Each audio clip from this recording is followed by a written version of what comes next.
Welcome back, children. Let us go to the second page of the lesson, second paragraph.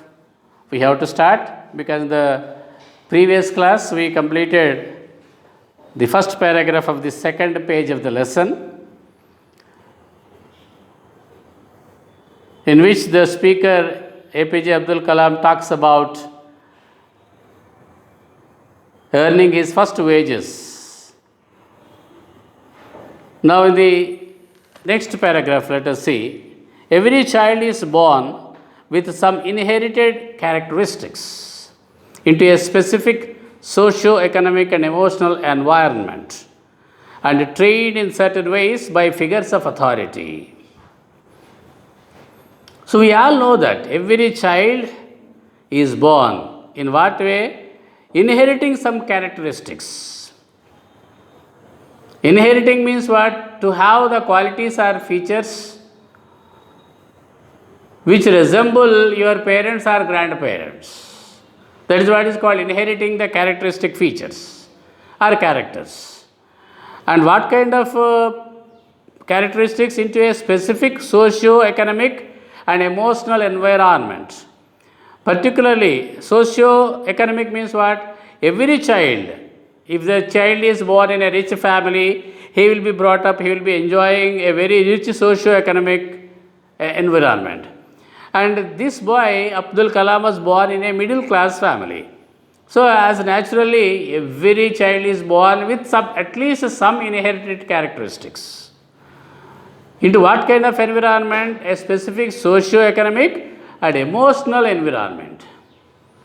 Means financially, the society can be divided into rich, upper middle class, lower middle class, poor, like that. So, this is what is called socio-economic environment. Emotional environment means what? Having good family bondings or relationships. Every child is born in such kind of circumstances, we know that. And trained also in certain ways by figures of authority. And every child is trained in certain ways by the figures of authority. What are the figures of authority when it comes to the children in a family? Who are the figures of authority? This question was asked there in one of the paragraphs. Earlier in the examinations, the figures of authority means here parents.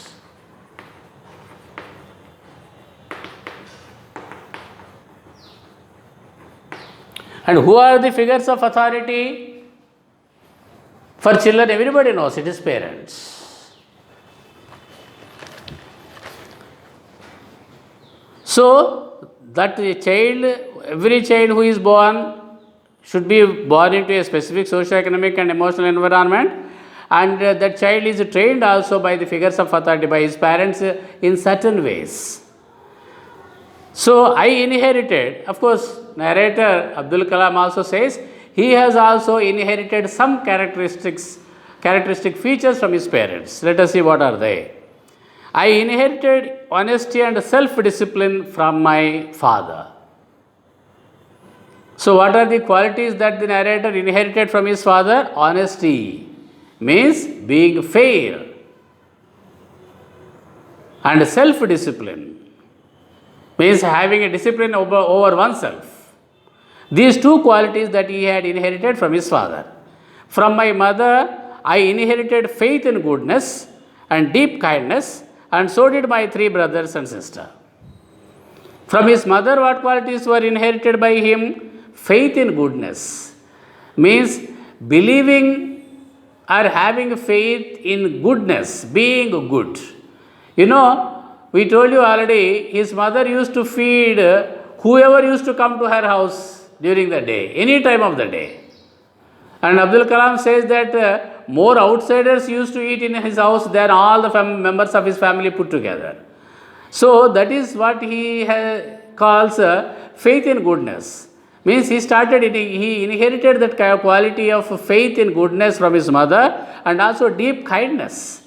Unless and otherwise you have got deep kindness, which is called generosity, you cannot think of feeding the people whoever come to your house. Nowadays, imagine how many of us are ready to feed whoever comes to our house, even if there are very rich people also. We cannot expect that. We cannot even imagine that. From my mother, I inherited faith in goodness and deep kindness, and so did my three brothers and sister. Likewise, my three brothers and sister also inherited the characteristics of my mother and father.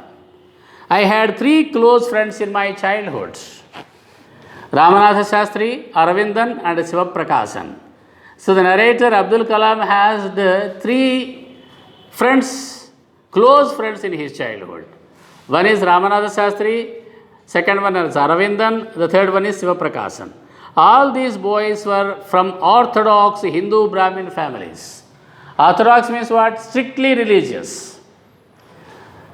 Strictly religious Brahmin families, these three children belong. His close friends, all three were born in strictly religious orthodox Brahmin families. As children, none of us ever felt any difference amongst ourselves because of our religious differences and upbringing. But as children, we never felt any difference amongst ourselves. Just because our religion is different from their religion, those three children, those three were my closest friends. And none of us, as children, none of us ever felt any difference amongst ourselves because of our religious differences. We did not feel any kind of difference in the way of living during our childhood because of our religious differences or upbringing. Upbringing means what? Bringing up by the parents. In fact, Ramanatha Shastri was the son of Pakshi Lakshmana Shastri, the high priest of the Rameshwaram temple. This first mentioned boy, Ramanatha Shastri, was the son of Pakshi Lakshmana Shastri. He was the head priest of Rameshwaram temple. Later, he took over the priesthood of the Rameshwaram temple from his father. Once his father became old, Ramanatha Shastri took over the priesthood of the Rameshwaram temple from his father as inheritance. Aravindan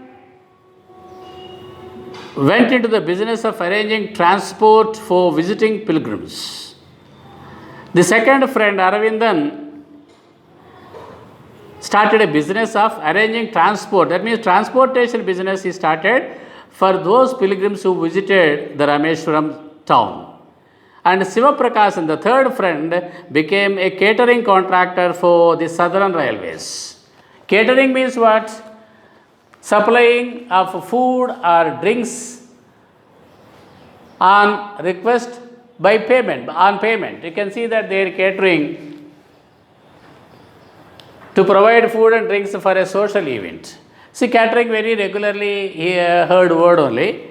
We come across this word very regularly. So, like this, the three friends of Abdul Kalam, first Ramanatha Shastri and Aravindan and Sivaprakashan, settled in their lives like that. Ramanatha Shastri took over the priesthood of Rameshwaram temple after his father became old. Then Aravindan started transportation business to transfer visiting pilgrims, and Sivaprakashan became a catering contractor for Southern Railways. Railways, in every train you see a pantry car will be there. So that is got through a contract basis. Catering contract it is called. During the annual Sri Sita Rama Kalyanam ceremony, our family used to arrange boats with a special platform for carrying idols of the Lord from the temple to the marriage site situated in the middle of the pond called Ramatirtha, which was near our house. Annual Sri Sita Rama Kalyanam ceremony means what? Every year, the Hindu communities or people around the world celebrate the Sita Rama Kalyanam ceremony. That is what is called celestial wedding. When you refer to the wedding of gods and goddesses, we call it a celestial wedding. So, every year, annual Sri Sita Rama Kalyanam ceremony, during that ceremony, Abdul Kalam's family used to arrange boats with a special platform for carrying idols of the Lord from the temple to the marriage site. See, Abdul Kalam's family, a Muslim family, used to arrange boats for a Hindu festival, a Hindu celestial wedding with a special platform for carrying the idols of the Lord Ram and Lord Sita to the marriage site, which is located in the middle of a pond. That marriage site, marriage used to be performed in the middle of a pond called Ramatirtha. Tirtha means pond. Ramatirtha, like a pond. In the middle of that pond, this celestial wedding of Sri Sita Rama Kalyanam used to be performed. And for that event, Abdul Kalam's family used to arrange boats. That shows the communal harmony in those days. Situated in the middle of the pond called Ramatirtha, which was near our house. Events from the Ramayana and from the life of the prophet were the bedtime stories my mother and grandmother would tell the children in our family. See, even though Kalam's family was a Muslim family, he was born in a Muslim family, his mother and grandmother used to tell them stories from the Ramayana and also from the life of the Prophet Muhammad. Muhammad the Prophet, the founder of Islamic religion. See, what a great communal harmony or tolerance was there. A Muslim family, the elderly people in that family telling the children their families the stories from Ramayana, which is actually a Hindu holy book, and also from the life of Prophet Muhammad. They were the bedtime stories, means that stories that were generally told to the children by the parents or grandparents when they are about to go to bed, as they go to bed. And these are the stories, bedtime stories my mother and grandmother would tell the children in our family. One day, when I was in the 5th standard at the Rameshwaram Elementary School, a new teacher came to our class. Elementary school means what? Primary school. When Abdul Kalam was in the 5th standard in Rameshwaram Elementary School, he was studying at that time, a new teacher came to their class.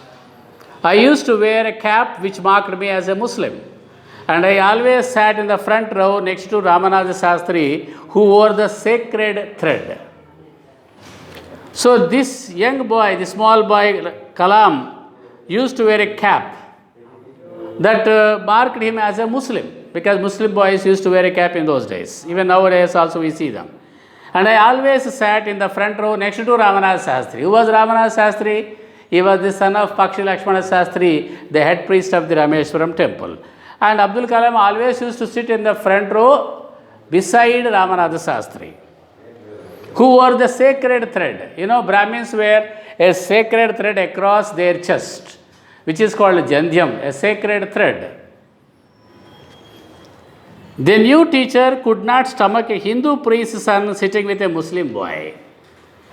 And the new teacher who came to their class could not stomach, means could not digest, could not tolerate to see a Muslim boy or a Hindu priest's son sitting with a Muslim boy.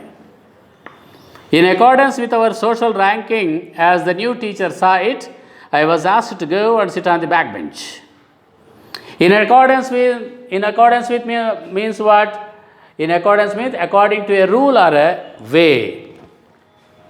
In accordance with our social ranking. What was the social ranking in those days?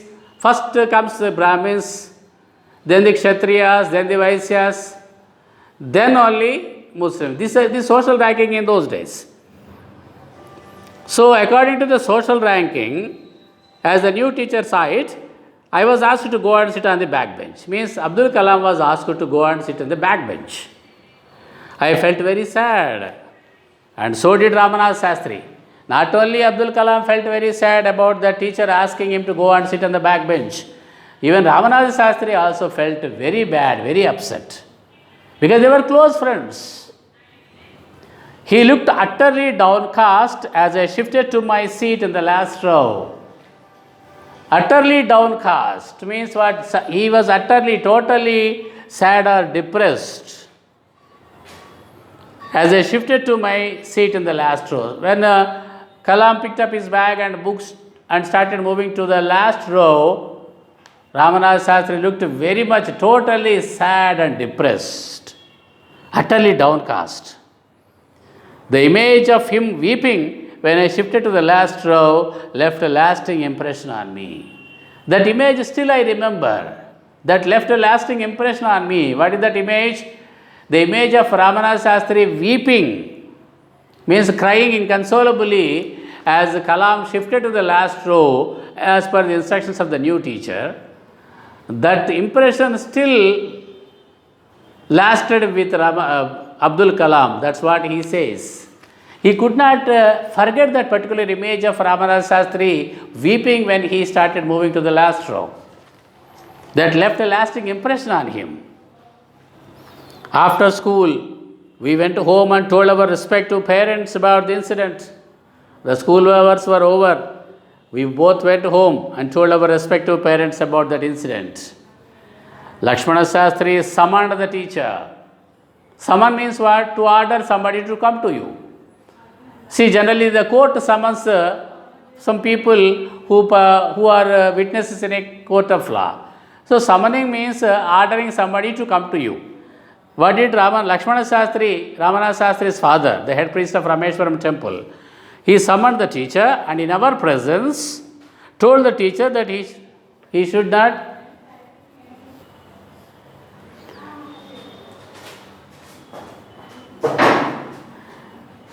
Lakshmana Shastri summoned the teacher and in our presence, means in the children's presence only, told the teacher that he should not spread the poison of social inequality and communal intolerance in the minds of innocent children. And he strictly warned the new teacher, see my dear young man, you should not spread the poison of social inequality and communal intolerance into the minds of these small children. You have made a very serious crime here. Who told you that they should not sit together? Very strictly. He bluntly asked the teacher to either apologize or quit the school and the island. Bluntly means in a very straightforward manner, in a very direct way. Lakshmana Shastri told that young teacher like that, hey mister, you either apologize to the students or quit the school and the island also. Resign from your job and go away from here. Go away from the Rameshwaram island. See the way they were living together, the both communities at that time. Not only did the teacher regret his behavior, but the strong sense of conviction Lakshmana Shastri conveyed ultimately reformed this young teacher. Not only did the teacher regret his behavior, that means teacher immediately regretted his behavior, expressed apologies to the small children, these two children, and the strong sense of conviction, strong sense of belief, the direct way in which Pakshi Lakshmana Shastri warned that young teacher conveyed ultimately, means finally, changed this young teacher, reformed this young teacher. Okay children, next we'll continue the remaining part in the next class. Thank you.